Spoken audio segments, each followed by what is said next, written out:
কি ভাবছ আমি তোমাকে ভুলে গেছি? আরে না, তোমাকে ভোলা এতটাও সহজ না, কারণ আমি তোমার মায়ার কারাগারে বন্দি। আরে বন্দির হবে না কখনো যাবিন। জানি আমাকে তুমি মনে রাখবে না, ভুলে যাবে, তবে আমি তোমাকে ভুলতে পারবো না কোনো দিন, মনে রাখবো চিরদিন।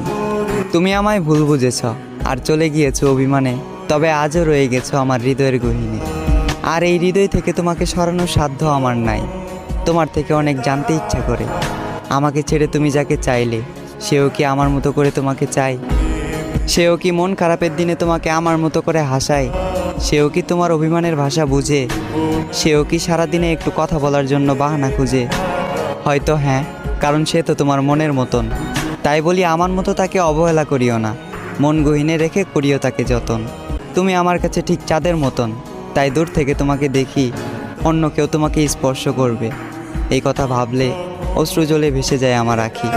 তুমি ওই চাঁদ, সাত আসমানের সমান, আমার দুর্ভাগ্য আমি তোমার অযোগ্য। তুমি যাকে চাইলে আর যে তোমাকে পেল, নিঃসন্দেহে সে একজন ভাগ্যবান।